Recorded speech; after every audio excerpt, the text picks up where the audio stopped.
할렐루야. 우리 주님을 사랑하시면 아멘 하시겠습니다. 우리 주님을 뜨겁게 사랑하시면 뜨겁게 아멘 하시겠습니다. 오늘도 예수님 안에서 좋은 일이 날 것을 믿습니다. 저는 성가대 찬양 들으면서 또 깜짝 놀랐습니다. 오케스트라가 안 보이는데 피아노 반주에서 오케스트라 소리가 나는 거예요. 그래서 이렇게 봤더니 연탄을 치고 있네요. 두 분이 같이 피아노를 치는데 피아노 소리를 통해서도 오케스트라 소리가 난다는 걸 제가 지난번에 한번 처음 알게 됐거든요. 기타는 작은 오케스트라다. 그래서 기타 소리로 오케스트라 소리를 낸다는 것은 그전에 제가 익히 들어서 알고 있는데 피아노를 통해서도 오케스트라 소리가 난다는 것은 제가 처음 알아서 아주 굉장히 저한테는 참 경이로웠습니다. 오늘 우리 귀한 성가대와 우리 반주하님께서 격려의 박수 한번 할까요? 감사합니다. 네. 어제 첫눈 오는 걸 혹시 보셨나요? 오직 기도와 말씀 전도하는데 바빠서 첫눈이 왔었나? 혹시 하실지 모르겠는데 그래도 올해 들어서 첫눈이 어제 아주 소복히는 안 했지만 그래도 펑펑 내리긴 했었습니다. 첫눈이 오면 좀 어떻게 설레이시나요? 여성 우리 성도님께서 소리가 좀 크셨어요. 그렇죠? 뭐 첫눈이 오면 좀 마음도 좀 설레고 감성도 좀 있어야죠. 그렇죠? 우리 순복교회 성도들은 기도도 열심히 하셔서 영성도 충만하지만 그래도 하나님 주시는 마음의 감성도 아주 풍부해서 감성도 풍부해서 서로 기뻐하고 즐거워하고 정도 나눌 수 있으며 또 의지도 결단과 의지가 충만해서 말씀 붙잡고 살아가는 데 승리하는 우리 성도님들 되시는 줄로 믿습니다. 어느덧 11월 마지막 주가 됐습니다. 이번 주가 지나면 드디어 2016년도의 막내달이라고 말하죠. 12월 달에 시작이 되는데 남은 한 달 동안에도 하나님께서 그동안 기도하게 하셨던 것 아름답게 열매 맺게 하시는 은혜가 충만하시기를 주님의 이름으로 축복합니다. 우리 옆에 분 한번 축복하실까요? 예수님 안에서 당신에게 좋은 일이 나고 있습니다. 당신은 잘 되고 있습니다. 예수님의 이름으로 잘 될지어다. 나에게도 좋은 일이 나고 있습니다. 나는 잘 될 수밖에 없습니다. 예수 이름으로 잘 될지어다. 우리에게도 좋은 일이 나고 있습니다. 예수 이름으로 잘 될지어다. 우리나라도 잘 돼야 됩니다. 예수 이름으로 잘 될지어다. 어제 광화문 앞에 160만이 모이고 전국적으로 200만이 모였다 그러는데 제 눈에는 저게 기도하는 집회하면 얼마나 좋았을까 하는 생각이 들더라고요. 200만이 기도하면 하나님이 가만히 계시겠습니까? 어떤 모습이든지 내용은 어떻든지 간에 하나님이 우리나라에서 200만이 기도하면 전 국민이 기도하는 마음이겠지만은 하나님께서 모든 것을 합력하여 선을 이루어 주시지 않겠습니까? 정치적인 문제는 제껴놓고라도 절박하게 절실하게 그런 모임이 우리나라에 있었으면 얼마나 좋을까 그런 생각도 좀 해봤습니다. 한번 따라 하실까요? 미리 준비하고 계시는 아버지의 은혜와 사랑 뭐 하고 계신다고요? 미리 모든 것을 준비하고 계시는 하나님 아버지의 은혜와 사랑 이런 제목으로 말씀 은혜를 나누기를 원합니다. 최근에 기독교 서적 가운데에 팀 켈러라고 하는 사람이 쓴 책 하나가 굉장히 많은 사람들에게 은혜를 주고 있습니다. 그 제목은 뭐냐면 영어로 보면 더 프로디갈이라고 써있죠. Prodigal 프로디갈, 그죠? 프로디갈 갓이라고 되어 있습니다. 그런데 번역을 어떻게 하냐면 탕부 하나님 이렇게 되어 있습니다. 한번 따라 하실까요? 탕부 하나님. 첫 번째 질문, 탕부 하나님 이게 첫 번째 질문이라고 그랬습니다. 탕부 하나님이라는 의미가 금방 이렇게 의미가 들어오십니까? 무슨 뜻인지 탕부 하나님 무슨 뜻일까요?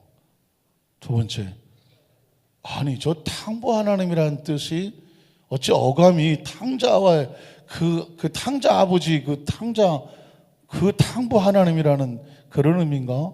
과연 하나님을 탕부라고 부를 수 있을까? 어떻습니까? 그리고 과연 이 탕부 하나님이라는 모습이 상상이 되십니까? 사실상 굉장히 역설적인 의미로 쓰여지고 있습니다. 여러분, 왜 탕자입니까? 어떤 아버지가 두 아들이 있었는데 작은 아들이 아버지에게 돈은 시퍼렇게 살아있는데 재산 달라고 그러고 가져갔습니다. 그리고 흥청망청 술집에 갔는지 도박을 했는지 어쨌든 그 형의 말에 빌리면 창기와 함께 돈을 다 재산을 탕진해버렸다라고 표현합니다. 그래서 그 아들을 뭐라고 부릅니까? 탕자라고 부릅니다. 그런데 그 아들은 탕자라고 부르는 것이 마땅한데 왜 그 아버지를 탕부라고 말할까요? 아들이 탕자면 아버지는 탕부가 되는 걸까요? 굉장히 중요한 의미가 있습니다. 아까 프로디갈이라는 말을 썼는데 영어의 프로디갈이라는 것은 뭐냐면 막 흥청망청 막 써버리는, 낭비하는, 소비하는 그런 의미를 가지고 있습니다. 그러니까 아들은 재산을 막 흥청망청 낭비했기 때문에 프로디갈 선이라고 말하면 탕자라는 의미를 하는 것이죠. 그런데 아버지는 도대체 무엇을 흥청망청 써버렸길래 아버지를 탕부 하나님이라고 말을 할까요? 굉장히 중요한 의미가 있습니다. 그 아버지는 돈을 흥청망청 쓴 것이 아니라 돈보다 소중한 사랑을 흥청망청 쓰셨던 것입니다. 그 아들, 도무지 사랑받을 수 없고 용서받을 수도 없었던 것 같은 그 아들이 돌아왔을 때 아버지는 아낌없이 그 아들을 향해서 무엇을 써주십니까? 사랑과 긍휼과 용서를 쏟아부어 주시고 있습니다. 그리고 그 아들이 돌아왔을 때 한없이 못마땅하게 생각하는 작은 아들보다 더 탕자스러운 큰 탕자, 큰 아들에게도 아버지는 질책 한마디가 없습니다. 책망 한마디가 없습니다. 사랑과 긍휼로 그 큰 아들을 안아서 작은 아들이 왜 작은 아들 왔을 때 아버지가 그를 위해서 잔치를 벌이고 그를 맞아주는지를 설명하면서 큰아들도 이 잔치에 함께 참여하자고 정중하게 초청을 하고 있습니다. 거기서 보면서 아하, 이 탕자의 비유의 주인공은 아들이 아니었습니다. 누구였을까요? 아버지였습니다. 그 탕자들을 한없이 끌어안으시면서 사랑을 물붓듯이 쏟아부어 주시는, 어떤 사람의 눈에 볼 때는 한없이 낭비돼 버리는 것 같은 그 사랑을 쏟아부어 주시는 하나님. 그래서 그 하나님을 뭐라고 불렀냐면 탕부라고 부른 것입니다. 어떻습니까? 한 번 더 물어볼까요? 탕부 하나님. 저는 이 시간에 그 말씀을 가만히 그 책을 묵상하면서 아하, 그렇다고 한다면 우리는 성경 속에서 과연 하나님께서 그 사랑을 물붓듯이 쏟아부어 주시는데 과연 무엇을 미리 준비하고 계시는지, 그 하나님의 모습을, 탕부 하나님께서 미리 준비하고 계시는 하나님의 사랑의 모습을 성경적으로 좀 더 세밀하게 함께 살펴보면서 은혜 나누기를 원합니다. 우린 첫 번째로 아버지 하나님의 은혜를, 그 사랑을 모르고 떠난 삶의 모습을 한번 살펴봤으면 좋겠습니다. 다른 각도로 본다면 왜 탕자가 되느냐 하는 것입니다. 먼저 작은 아들은 누가복음 15장 11절로 12절에 보면 이렇게 말을 합니다. 또 이르시되 어떤 사람에게 두 아들이 있는데 그 둘째가 아버지에게 말하되 아버지여, 재산 중에서 내게 돌아올 분깃을 내게 주소서 하는지라.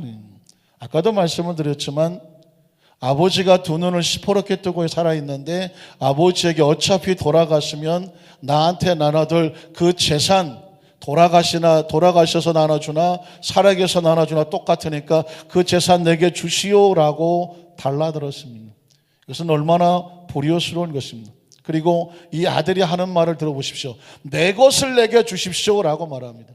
내 분깃을 내게 주십시오라고 말하는 것입니다. 여기서 굉장히 중요한 착각을 하나 발견하고 있습니다.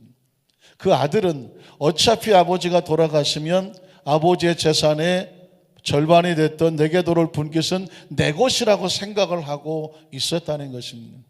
탕자는 어디서부터 탕자냐면 아버지가 은혜로 주시는 것인데 그 아버지의 은혜를 알지 못하고 자기 것을 내놓으라고 말하는 순간부터 이미 그는 탕자의 길을 걷고 있는 것을 발견하게 됩니다. 여러분 어떻습니까? 받은 은혜를 전혀 생각하지 못하고 자신의 것이라고 소유하며 내 마음대로 하겠다고 하는 그 작은 아들의 말입니다. 그랬더니 아버지가 그 살림을 각각 나누어 주고 말았습니다. 자, 그 다음에 보면 자기 것이기 때문에 자기 마음대로 써버리는 탕자의 모습을 발견하죠. 13절에 보니까 그 며칠이 안 되어 둘째 아들이 재물을 다 모아가지고 누구 거니까? 내 거니까 내 마음대로 하겠다는 것입니다. 먼 나라에 가서 어떻게 합니까? 거기서 그 재산을 가지고 허랑방탕합니다. 왜 허랑방탕합니까? 내 거니까. 그리고 그 재산을 낭비하면서도 양심의 가책이 전혀 없습니다. 누구 거니까? 내 건데 뭐 내 마음대로 쓰는데 누가 뭐라 그래? 하면서 재산을 낭비해버리고 말았습니다. 이게 탕자의 모습인 것이죠. 결국 이 탕자의 운명은 어떻게 됩니까? 14절 보니까 다 없앴습니다. 다. 정말 얼마나 재밌게 하고 싶은 대로 흥청망청 얼마나 정말 모든 재미를 맛보았기에 그 비용을 다 써버리고 말았을까요? 그 나라에 크게 흉년이 들어 그가 비로소 궁핍함지라. 그 다음 절 볼까요? 15, 16이요. 가서 그 나라 백성 중 한 사람에게 붙여 싸니 그가 그를 들러보내어 돼지를 치게 하였는데 그가 돼지 먹는 쥐염 열매로 배를 채워 가져되 주는 자가 있습니까? 없습니까? 없어. 이게 바로 탕자의 최후입니다. 여러분들이 볼 때는 이 내용은 뻔히 다 아시는 이야기입니다. 하도 많이 들어서 탕자가 지금 어떻게 출발해서 어떤 운명을 맞았는지는 잘 알고 있습니다. 그렇다고 한다면 과연 예수님은 이 탕자의 비유를 통해서 누구에 대해서 비유를 하고 있었을까요? 첫 번째 비유는 뭐냐면 하나님을 떠난 인간은 탕자일 수밖에 없는 것입니다. 왜냐하면 여러분 보십시오. 저와 여러분도 인간이니까 저와 여러분이 하나님을 믿기 전에 우리의 모습은 철저하게 탕자였었다는 것을 알아야 되는 것이죠. 왜 그럴까요? 우리가 이 세상에 태어날 때에 우리 것이 있었던가요? 참 인간은 재밌습니다. 이 세상에 태어날 때 아무것도 우리 것이 없었습니다. 태어나 보니까 모든 것은 다 하나님께서 예비해 놓으신 것이었습니다. 그럼에도 불구하고 살아가면서 단 한 번도 우리가 하나님으로부터 주셔서 은혜로 살고 있다는 생각을 해본 적이 없습니다. 원래 다 내 것이라고 말을 합니다. 그래서 어떤 사람은 이 세상에 태어날 때 어린아이가 주먹을 쥐고 태어난다고 말이에요. 뭔가 잔뜩 내 것을 쥐고 태어난다. 그리고 어려서부터 뭔가 조그만 거 손에 쥐면 내 거야, 내 거야, 내 거야 하기 시작합니다. 그리고서부터 살아가면서 어떻게 합니까? 내 인생은 내 거야 하고 노래하기 시작을 합니다. 그러면서 철저하게 모든 것이 자기 소유인 것처럼 그렇게 살아갑니다. 자식도 내 자식이라고 생각하고 집도 내 집이라고 하고 내가 사는 내 생명이라고 말하고 뭐든지 철저하게 자신이 주인공인 것처럼 살아갑니다. 그리고 그 자신의 주어진 것을 가지고 마음껏 자유와 쾌감을 누리기 위해서 잘못된 짓도 서슴지 않고 살아갑니다. 왜 그럴까요? 내 마음대로 살아가는데 누가 뭐라 그래? 이렇게 살기 시작을 하죠. 그럼 여러분 어떻습니까? 그렇게 산 삶의 마지막 최후는 얼마나 무섭게 끝나는지 모릅니다. 성경 속에도 하나님을 떠난 사람들의 삶은 무서운 최후가 있었던 걸 기억하시지 않습니까? 성경적인 예를 들면 아담과 하와는 하나님과 함께 있었을 때는 에덴이었었습니다. 하나님을 떠났을 때 어떻게 되었을까요? 에덴을 상실해버립니다. 그리고 어떻게 할까요?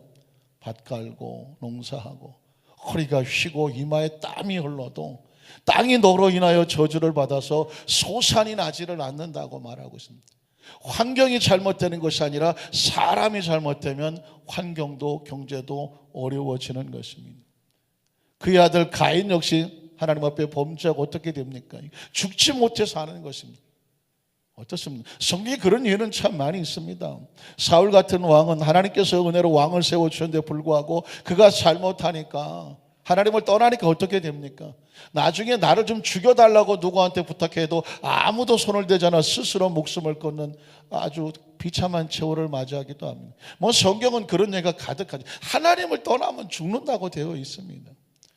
여러분, 인간이 자기 자신의 극단적인 쾌락을 얻기 위해서 여러 가지 많은 중독에 빠지지 않습니까? 중독에 빠지는 사람의 체온은 아주 비참합니다. 알코올 중독에 빠진 사람 보셨습니까? 결국은 병원에 가서도 신세를 지는데 눈 뜨고 볼 수가 없습니다. 저는 목회를 하면서 알코올 중독 때문에 그 중환자실에 누워있는 사람들을 많이 보게 됐었습니다. 도박에 빠진 사람 어떻습니까? 도박에 중독된 사람은 어떻게 하지도 못합니다. 약도 없습니다. 어떻습니까? 마약에 중독된 사람들, 어떤 잘못된 섹스에 중독된 사람들 보면 헤어나지를 못하고, 여러분, 동성애도 어떻게 보면 극단적인 쾌락의 중독과 같아요. 그 최후에 대해서 여러분, 국민일보에도 얼마 전에 보니까 최초의 우리나라 정말 동성애자 한 사람이 나이 들어서 비참하게 죽어가면서 그분이 하나님을 믿고 돌아와서 간증한 내용들을 보면 눈 뜨고 볼 수 없는 내용들로 가득해 있습니다. 인간은 존재적으로 하나님을 떠나면 그 생명은 망하게 되어 있고 비참하게 될 수밖에 없습니다. 동의하십니까? 인간이라고 하는 것이 잠깐 굉장히 강한 것 같지만 보십시오. 인간은 적당한 온도를 벗어나면 죽게 되어 있습니다. 너무 추워도 죽고요, 너무 더워도 죽습니다. 인간은 공기를 떠나서 살아갈 수가 없습니다. 공기가 없으면 죽게 되어 있습니다. 태양이 없으면 죽게 되어 있습니다. 음식이 없으면 죽게 되어 있습니다. 물이 없으면 죽게 되어 있습니다. 어떻습니까? 보호되지 않으면 인간의 생명은 죽게 되어 있습니다. 세균이라든가 어떤 잘못된 위성에 노출되어도 역시 인간은 죽습니다. 어느 정도의 충격 이상을 가지게 되면 사람의 생명은 위험합니다. 그런데 여러분, 하나님이 없으면 당연히 죽습니다. 그래서 성경은 철저하게 우리에게 하나님을 떠나는 선, 내 인생이 내 것이라고 하는 순간 인생은 이미 하나님을 떠나게 되고, 하나님을 떠난 인생은 철저하게 그 생명은 위험하게 되어 있습니다. 성경을 해서 요한복음 15장 4절로 6절에 보면 이렇게 말씀하는 것입니다. 내 안에 거하라, 나도 너희 안에 거하리라. 가지가 포도나무에 붙어 있지 아니하면 스스로 열매를 맺을 수 없음 같이 너희도 내 안에 있지 아니하면 그러하리라. 나는 포도나무요, 저 유명한 포도나무와 가지의 비유이죠. 나는 포도나무요, 너희는 가지라. 그가 내 안에, 내가 그 안에 거하면 사람이 열매를 많이 맺는. 왜 그럴까요? 살아있으니까. 나를 떠나서 너희가 뭐 할 수 없어요? 아무것도 할 수 없습니다. 어떻게 될까요? 사람의 내 안에 거하지 아니하면 가지처럼 밖에 버려져 마르나니 사람들이 그것을 모아다가 불에 던져 사르느니라 라고 말했습니다.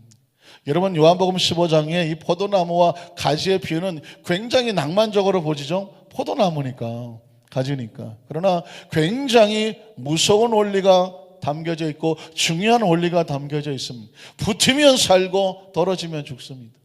한번 따라하실까요? 붙어야 산다, 떨어지면 죽는다. 확신합니까? 아주 단순한 진리입니다. 우리의 생명도 마찬가지 아닌가요? 살 수 있는 환경에 붙어야 사는 것이고요, 살 수 없는 환경에 떨어지면 사람의 생명은 죽게 되어 있습니다. 그 가장 중요한 원리가 하나님이라는 것입니다.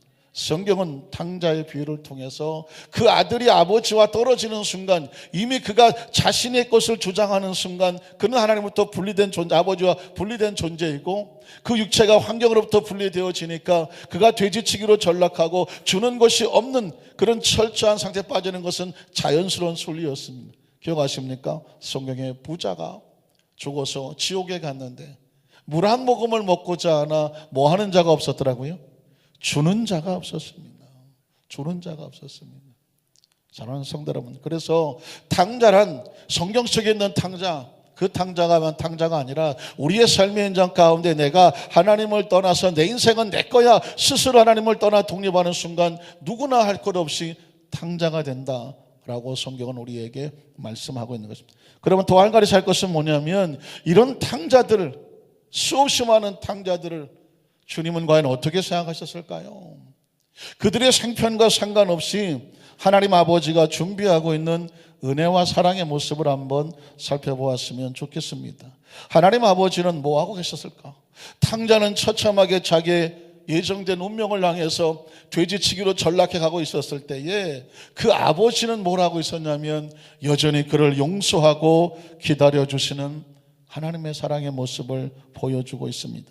누가복음 15장 17절로 19절을 보니까 이에 스스로 돌이켜 이르되 내 아버지에게는 양식이 풍족한 품꾼이 얼마나 많은가. 나는 여기서 주려 죽는구나. 내가 일어나 아버지께 가서 이르기를 아버지 내가 하늘과 아버지께 죄를 지었음. 무슨 죄를 지었나요? 내 거 달라고 말했죠. 내가 주인이라고. 그게 죄라고 말하는 것입니다. 그랬더니 이제부터는 아버지의 아들이라 일컬음을 감당하지 못하게 나를 주장할 수가 없다는 것이죠.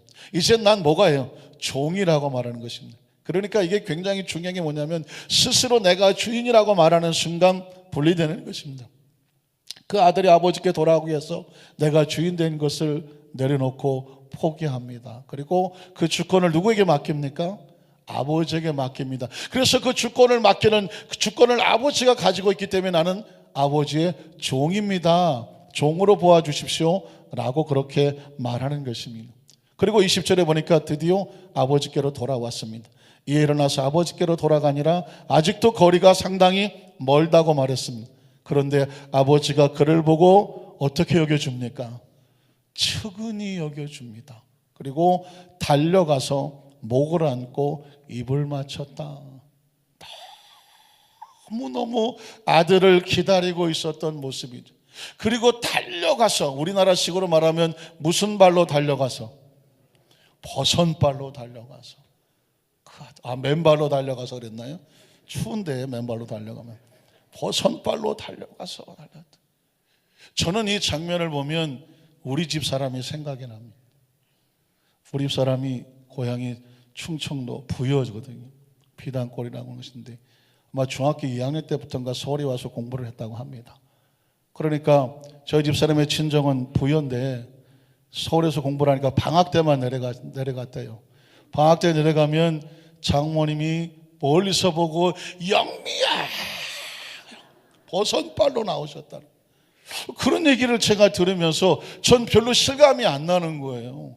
왜냐하면 버선발로 나왔다고 하는 것은 춘향이 엄마 월매가 이몽룡이를 향해서 나갔을지 모르겠는데 왜냐하면 전 그런 경험이 없기 때문에 그렇습니다. 그런데 장모님 입장에서 볼 때는 어린 딸을 갖다가 그것도 첫째, 둘째, 셋째 딸 중에서 제일 이쁜 둘째 딸을 확실하다니까요. 진짜라니까. 어쨌든 둘째 딸이 서울서 가서 공부하고 내려오니까 얼마나 마음이 안타까웠겠어요. 그러니까는 그냥 어디서 하다가 아이고 어머니 영미 와요 뭐 이런 소리만 나면 영미야 그냥 버선발로 나가서 그게 왜 그렇게 될까요? 늘 마음에 품고 기다리고 사무치고 있는데 보고 싶은데 그 딸이 온다고 하니까 하던 일 제껴놓고 신발을 신었는지 안 신었는지 모르고 원래는 신고 있었겠죠. 신고 가다 보니까 그냥 고무 신짝이 막 이리저리 낮아 빠지면서 결국은 무슨 발 되는 거예요? 버선발 되는 거죠. 그건요 버선발로 나갔다고 하는 것은 그 마음의 상태를 말하는 것입니다. 그 아버지가 그 아들을 보고 측은히 여겨서 달려갔다고 말을 하는 건 뭐냐면 늘 준비하고 있는 거예요. 그 아들이 들어오기만을 바라보고 있었습니다. 아까 우리 불렀던 찬송가에 보면 밤마다 문 열어놓고 나간 자식 들어오기만을 어떻게 기다려요? 새벽 2시부터 기다립니까? 밤새 기다리신다고 말을 했어요. 왜 문 열어놓고 기다려요? 혹시라도 그 자식이 돌아왔다가 문을 흔들었는데 문고리가 잠겨 있을까 봐, 그래서 아버지가 나를 용서하지 않으셨구나 하고 돌아설까 봐 그 아들이 아직도 난 너를 기다리고 있어, 마음의 문을 열고 있어라는 것을 문을 열어놓고 기다리는 것이죠. 그게 하나님의 사랑. 이미 제가 아까 말씀드렸죠. 그 자식은 지금 탕자가 되어서 저 돼지치기로 전락하고 아버지의 재산을 갖다가 직거라고 멍청망청 써버리고 있는데도 불구하고 아버지라고 계산이 없었겠습니까? 이 자식이 무슨 짓을 하고 있는지 왜 모르시겠습니까? 그러나 아버지는 재산이 아까운 게 아니에요.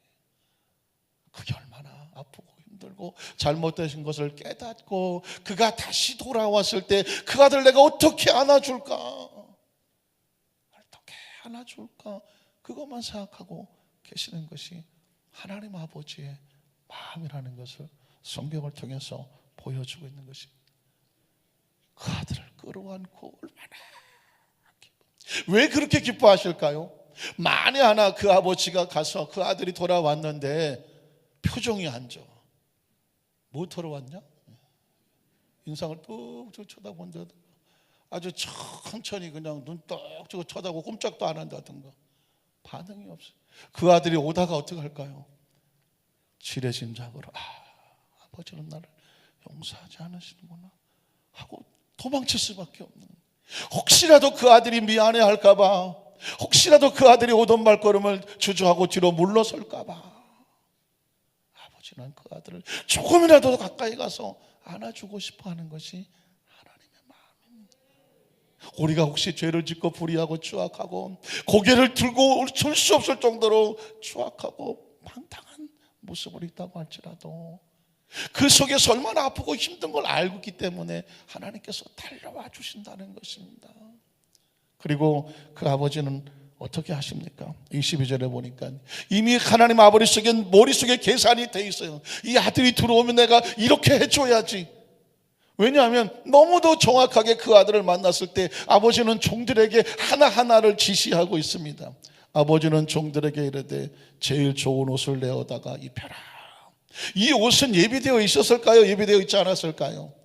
아들이 들어오면 내가 이 옷을 입혀야 되겠다. 왜? 나갔다 들어올 때 거짓 옷을 하고 들어올 걸 알고 있기 때문이죠. 제일 좋은 옷이라고 하는 건 신분을 상징하는 거거든요. 지금 돼지치기니까 돼지치기에 맞는 그런 거짓꼴을 입었을 것 아닙니까? 자기 아들이 그런 옷을 입고 있으니 어떻게 하겠어요? 아버지의 자존심이 뭉그러지지 않습니까?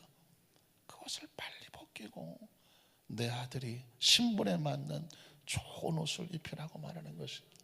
그리고 무엇을 준비하고 있나요? 손에 가락지를 준비하고, 가락지가는 권위를 상징하는 거거든요. 옛날에 왕들이 도장을 찍는 것처럼 그 예전에 어떤 힘 있는 사람들은 그 인장으로 그 반지로 도장을 찍었고 그걸로 권위를 나타냈습니다. 그 아버지의 아들로서의 권위를 만들어주는 거, 회복시켜주는 거죠.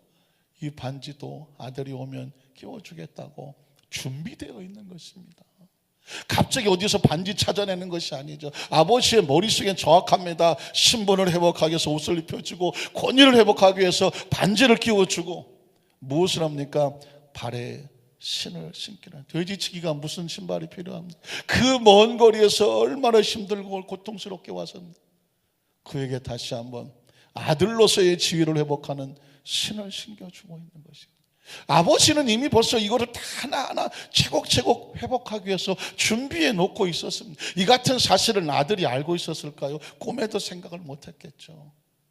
그런데 여러분, 성경은 왜 이 비유를 보여주고 있을까요?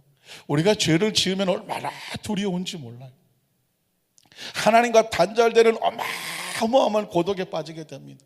그럼 바로 그때 마귀가 들어와서 넌 이제 끝났어.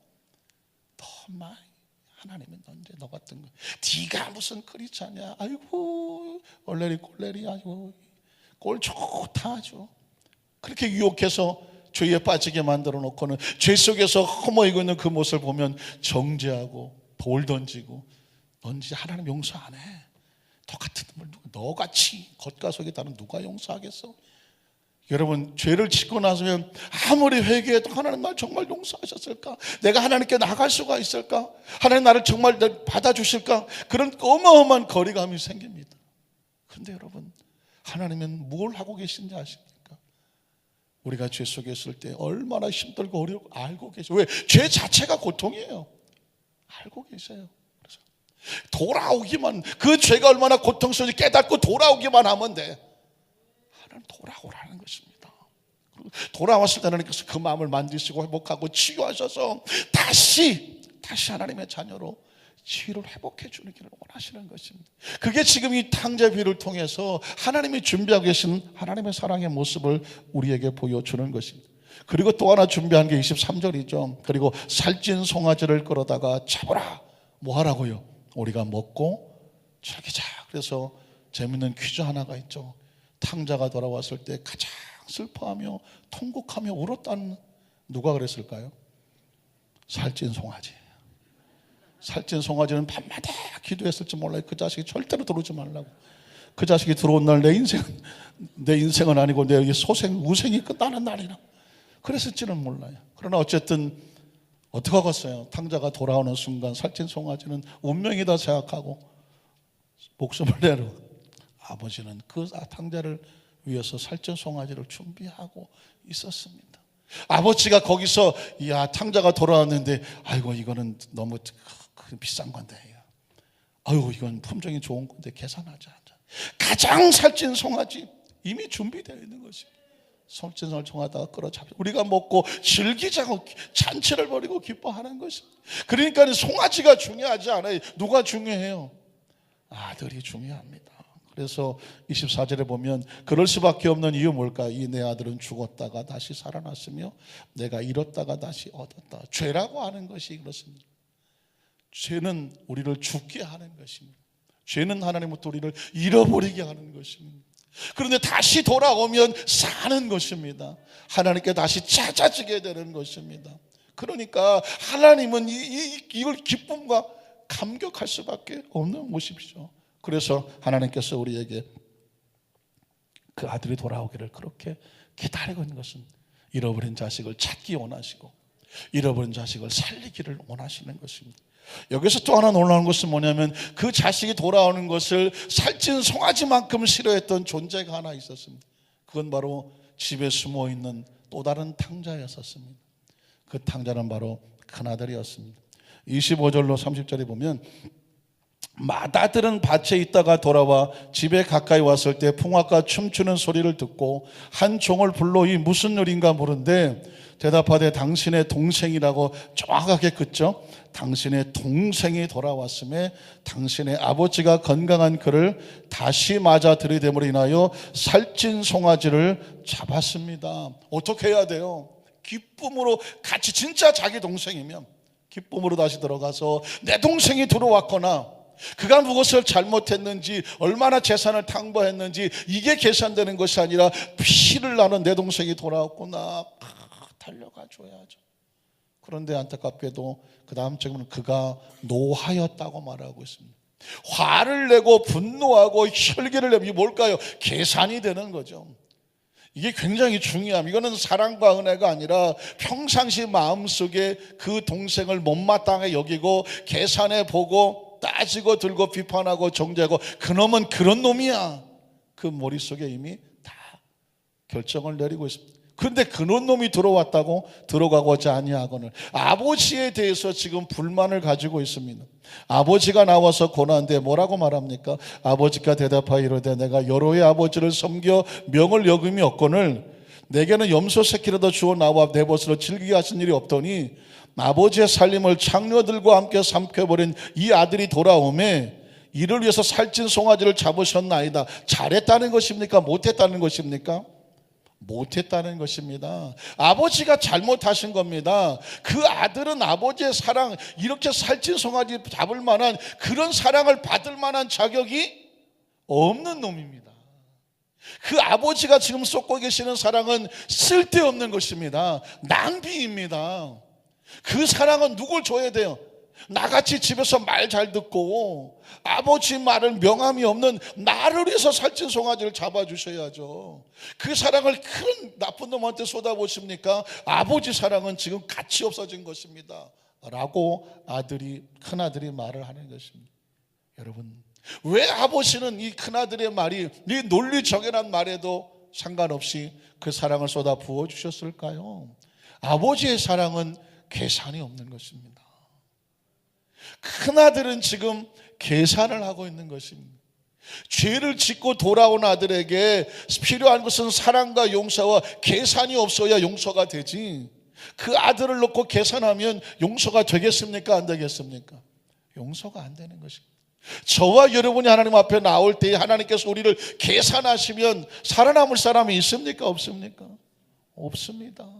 하나님께서 예수님을 십자가 못 박아 몸집어 피 흘려 죽게 하심으로 누구든지 저를 믿는 자마다 멸망치 않고 영생을 얻게 하셨다는 것은 계산이 없는 무한한 사랑입니다. 십자가는 우리를 사랑과 용서로 대하는 것이지 계산과 정죄로 당하는 것이 아니라는 것입니다. 31절에 보니까 아버지는 아버지가 이르되 너는 항상 나와 함께 있으니 내 것이 다 내 것이다. 이미 아버지는 네 큰아들에게도 사랑을 다 부어주고 있습니다. 자기 것을 주장한 너는 내가 다 너에게 이걸 주는 거야. 이미 사랑을 주었는데도 불구하고 아버지 것을 다 주었다고 함에도 불구하고 큰아들은 여전히 계산하고 있는 것이죠. 그래서 32절에 보면 이 내 동생은 죽었다가 살아났으며 내가 잃었다가 얻었기로 우리가 즐거워하고 기뻐하는 것이 뭐하다? 마땅하다. 아주 중요한 하나님의 메시지가 있습니다. 신앙생활 속에 두 종류의 탕자가 있습니다. 한 종류의 탕자는 마치 하나님을 떠나서 세상에서 내가 주인인 것처럼 흥청망청하며 살아가는 그런 탕자들이라고 말합니다. 그런데 이미 예수를 믿고 그 주를 믿고 하나님의 자녀가 되어서 이 안에 들어왔다면 사실 우리는 탕자라고 생각한 사람은 아직 하나도 없습니다. 혹시 난 아직도 탕자입니다. 깜짝 놀랐네. 그때 또 여기를 긁으시네. 그래갖고 난 손이 움직여서 아이고 우리 권사님이 탕자라고 손을 드셨나 막 깜짝 놀랐었는데, 교회 안에 있으니까 우리는 교회 안에 있으니까 탕자는 아니죠. 혹시 그러나 돌탕이라는 말은 들어보셨습니까? 돌탕? 저 미국의 LA에 가면 얼반이라고 하는 신흥도시에 베델교회가 있습니다. 그 교회는 자칭 목사님이 나는 돌탕 목회를 합니다. 그래서 한동안 화제가 됐는데, 돌탕 목회인가 뭔가 그랬더니 돌아온 탕자를 돌탕이라고 합니다. 미국에 왜 돌탕들이 많을까? 목사님 보니까 미국에는 탕자들이 많더래요. 한국에서 그렇게 신앙생활 잘하다가 미국에 오니까 자유다. 그래갖고는 그냥 흥청망청 막 놀러 다니는데 바쁘고 어디 여행 다니는데 바쁘고 신앙을 다 잃어버리더라는 것입니다. 그래서 하나님, 이 미국 땅에 와서 물론 먹고 살기 힘들고 열심히 일하는 것도 있겠지만 이렇게 저렇게 신앙을 잃어버린 저 탕자들을 돌보는, 다시 돌아오게 하는 그런 목회를 하기 원합니다. 그래서 우리 교회는 목회가 돌아온 탕자로 채워지는 교회, 그렇게 했답니다. 그런데 정말 많은 사람들이 또 이제 교회로 돌아오면서 그 교회는 거의 8, 90%가 다 예수 믿다가 타락했다가 다시 돌아온 돌탕들이라고 하더라고. 그래서 우리 교회는 돌탕들이 모이는 곳입니다. 그러더라고요. 그런 의미에서 나는 돌탕이다 자수하실 분 계십니까? 손을 안 드시네. 저는 돌탕입니다. 저도 잠깐 나갔다 온 적이 있기 때문에 할 수 없이, 한 번도 안 나가야 안 돌탕인데 저도 잠깐 나갔다 온 적이 있어갖고 돌탕임을 자수하는데, 여러분, 돌탕 중에 이게 돌탕이라고 해서 끝난 게 아닙니다. 이제 한 단계를 넘었다면 더 무서운 탕자가 있습니다. 더 무서운 탕자는 누구예요? 큰아들입니다. 이건 마탕이라고 말해야 되나? 큰아들입니다. 예수를 믿었습니다. 바깥에 나가본 적이 없습니다. 난 탕자라고 생각해 본 적이 없습니다. 그러다가 보니까 돌아온 탕자들을 볼 때마다 영 못마땅합니다. 정말 왜 나갔다 들어오고요. 그리고 어떻게 생각합니까? 비판하고 정죄합니다. 판단합니다.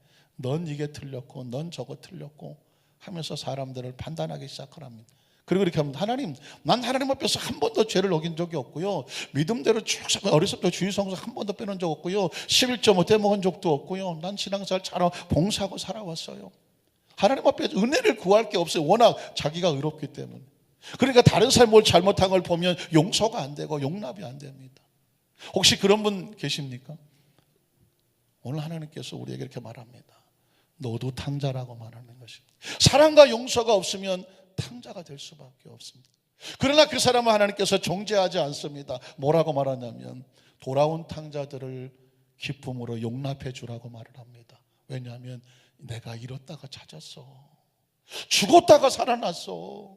아버지가 기뻐하는데 네가 맏아들로서 함께 기뻐해 주는 것이 뭐하지 아니하냐? 마땅하지 아니하니? 네가 기쁘면, 네가 좋으면 할렐루야하고 네가 기분 나쁘면 심통을 부리는 것이 아니라 아버지가 기뻐하면 같이 기뻐하고 아버지가 슬퍼하면 함께 슬퍼하는 것, 그게 아들이 아니냐 하면서 우리에게 아버지의 마음을 전해주고 있는 것입니다. 우리가 뭘 잘해서 은혜를 얻는 것이 아닙니다.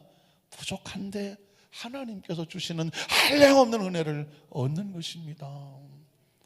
제가 지난 금요일 날 저희 집 아이 근황을 동영상을 하나 보내드렸습니다. 가장 최근에 이제 미국 LA에서 저희 아이가 지금 하고 싶다 그랬으면 하고 있는데 힙합 댄서를 하면서 그리고 이제 뭐 싱어송라이터 노래를 만들고 노래를 하기도 합니다. 그래서 조금만 더 열심히 해서 실력을 좀 키워서 또 하나님을 찬양한 사역을 하겠습니다 해서 지금 뭐 실력을 좀 열심히 갈고 닦으라고 놔두고 있긴 합니다만은 이 친구가 아이가 최근에 이제 뮤직비디오를 하나 아주 정성을 들여서 하나 만들려고 합니다. 그래서 뭐 조금 있으면 나온다고 하는데 그 아이가 이제 뮤직비디오 찍는 거를 친구가 48초짜리 하나 찍었더라고요. 그걸 갖다가 이제 잠깐 저한테 샘플로 보내줬는데 저는 다른 게 관심이 아니라 그가 무슨 노래하고 노래하면 이건 제껴놓고 병원에서 뉴스를 받고 퇴원한 지 3개월밖에 안 됐잖아요. 이 아이가 어떻게 몸을 움직이는지 그거를 볼 수 있는 것만 해도 야 이건 기적이다 하면서 제가 우리 성도님들 가운데 혹시 더 궁금해 보신 계셔서 보여드렸는데 혹시 주일날 혹시 못 보신 분이 계셔서 제가 48초짜리 한번 잠깐 보여드렸으면 좋겠습니다. 그냥 어떻게 움직이는지만 보십시오.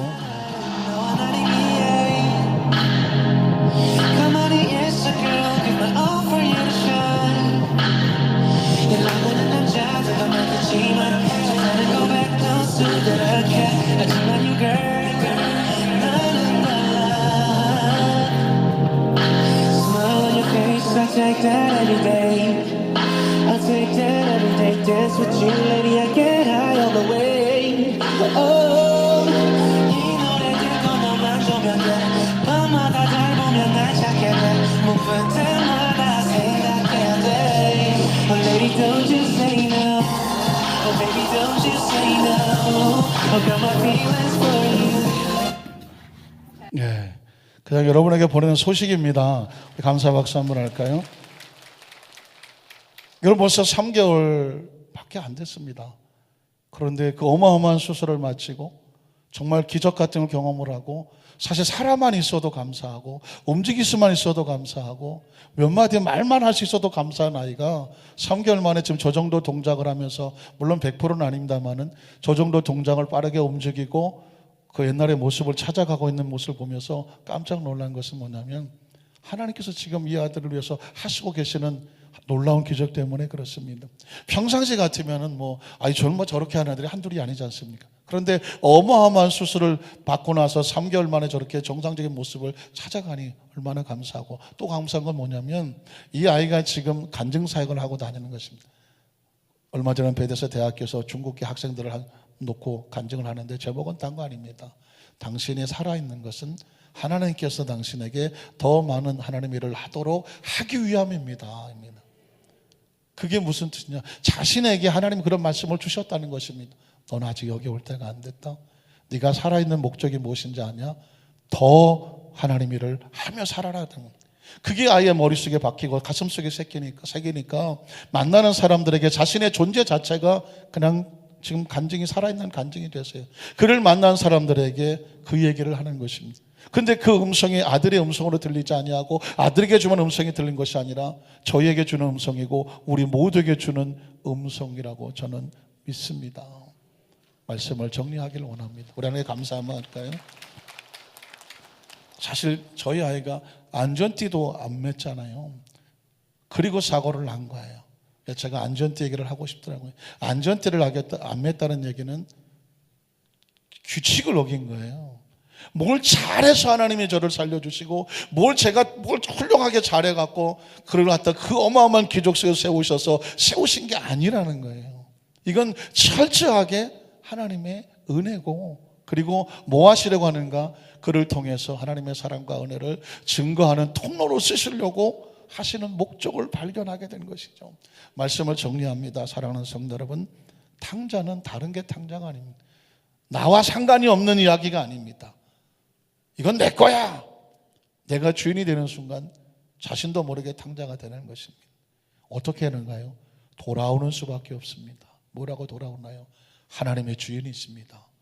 나는 하나님의 종으로 여겨주십시오. 하나님 아버지는 우리를 종으로 생각하지 않습니다. 아들로 생각합니다. 이미 다 다 예비하고 있습니다. 우리를 긍휼히 여겨주고 있습니다. 신분을 회복하고요, 권위를 회복하고요, 그리고 살찐 송아지를 마다하지 않습니다. 기쁨에 참여하기를 원합니다. 우리 공동체 안에 서로 부족하고 모자란 사람들이 많습니다. 그러나 하나님은 모두가 소중하다고 말합니다. 다 내 자식들이라고 말합니다. 사는 것을 기뻐합니다. 찾은 것을 기뻐합니다. 그리고 혹시라도 조금이라도 자신을 어렵다고 생각한 사람이 있다고 하면 이렇게 말합니다. 서로 긍휼히 여겨주고 불쌍히 여겨줘라. 아버지는 그들로 인하여 기쁘다. 아버지가 기뻐하는 것을 함께 동참해달라. 그게 아버지의 마음입니다. 우리 공동체 안에, 대한민국 안에 이 은혜가 넘치기를 주의 이름으로 축복합니다.